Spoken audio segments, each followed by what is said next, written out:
I can afford. All right. What's up? A comedian in town this weekend got his start as a sports anchor with CBS 13's very own Curtis Means. That's right. That is not Paul's only claim to fame. Just because you worked with Curtis Means, it's not Paul C. Morrissey's claim to fame. Paul, good to see you again, my friend. Hey, good to see you, Cody, Ashley. Yeah, Hi. usually the David Letterman comes first, and then Curtis is just below that. Okay, so you brought it up. You were the last comedian to debut on The Late Show with David Letterman. What was that like? Well, it was amazing and terrifying and all the things. I mean, I actually snuck out of a high school to sneak into a taping. I skipped high school for a day to go to a taping of the David Letterman show. And, I got there and it was, I just wanted to be a part of it. I even knew that I was 17 years old or something like that. I was like, I want to be a part of the show at some point, and obviously, I think even Dave being a weatherman somehow influenced me to maybe like, oh, maybe if I'm funny as a sports guy, I'll get to do this show or something like that. So, so when I finally, I got to do the Craig Ferguson show, I think 4 times, and it was the same production company. And, Dave was retiring, and, I had one last chance to get on, and the producers wanted to have me on, and I got there, and I got bumped by Regis Philbin. So then I didn't know if I was ever going to make it on the show. I mean, they flew my parents back out, and it was an amazing experience when I finally did it, and worth the wait. And it was, it's the only goal I ever had in comedy. So I'm still kind of like reeling for like what to do next. Yeah, man, ride that wave for a while. And then did you steal his set when you were done? What is that behind you? This is just if I was to do a talk show myself, you got to practice sometimes, just doing the walk over to the couch and everything. Okay, tell us the truth. You got out of the local news business. Does it ever, do you ever think about it? Do you ever think, well, I should have stuck in it? Do you miss it at all? Well, that's a polite way. I think I was more pushed out of the news. I was definitely doing daily show type of things at a real station. I mean, I was doing news reporting, and I would have the guy from the movie Airplane on, and we would do lines from the movie. And I definitely wasn't a hard news guy. Like I mentioned before, they would have me go, hey, there's a car accident on this road, and go down there, and I was like, there's a car accident, I'm not going anywhere near there, there's a bunch of traffic. And I wasn't the nose for news that Curtis is, so I think it worked out both for me and the news industry that we kind of parted ways. That is so funny, because I used to do weather back in the Deep South and stuff, and my job was to chase the tornadoes. And so every time I would end my report with, can I come back in now? It's getting kind of scary.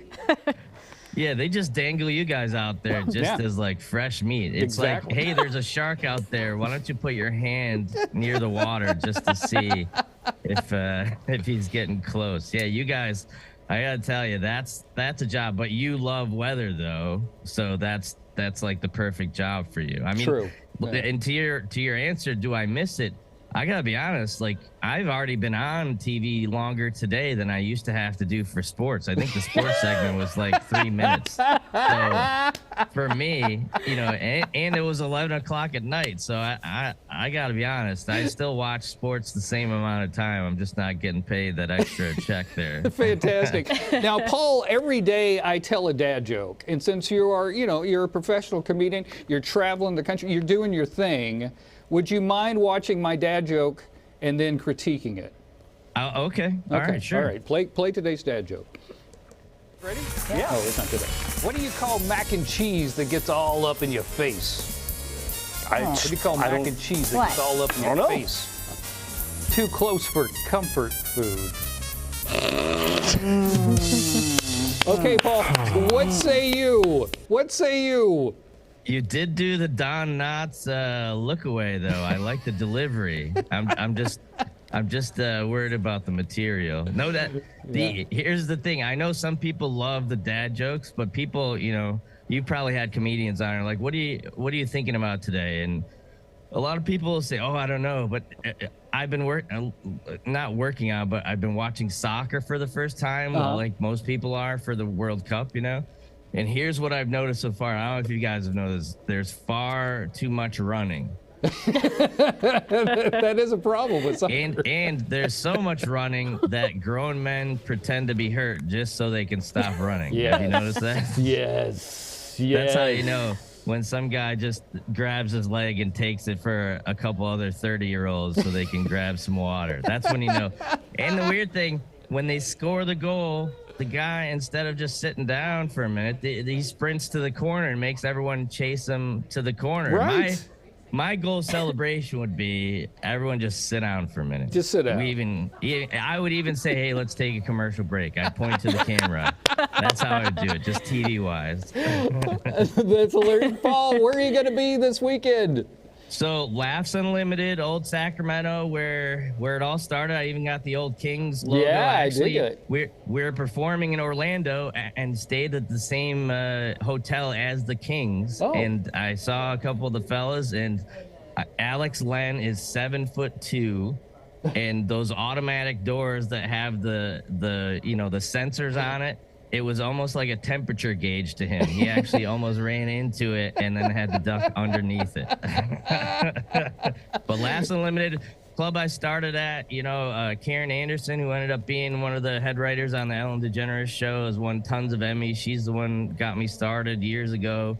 And the owners here are amazing, still a great location. And I think, all my stuff kind of started in Sacramento. So I have some great friends, great fans there. And then we have Curtis. If anything bad happens at the show, call Curtis. Right? Yeah, he's the heavy. Yeah. He blocks the door. Paul, thank you very much. And thank you so much, Cody. For being my glasses inspiration, too. You and I have the same on. I should have wore the blue ones so we could do some kind of Pretenders single, 500 miles. People are going to have to Google. Ashley's got to Google that one. She's not old enough for that. Don't count me out, Paul. By the way, shout out to your website, paulhasawebsite.com. Brilliant. That's right. Brilliant. Adding new stuff. My older special is free on YouTube right now. It's called A Real Humdinger. It's up to 900,000 views. Awesome. You can watch some of the old stuff, the David Letterman spots, the Craig Ferguson spots. Those are all going to be up there. But also, you can see me 2 shows tonight and 2 shows tomorrow in Sacramento. Let's do it. Yeah, thank you guys so much for having me. Good to see you, brother. Good to see you, Paul. Thank you so much. Thanks, Ashley. Thanks, Cody. Right.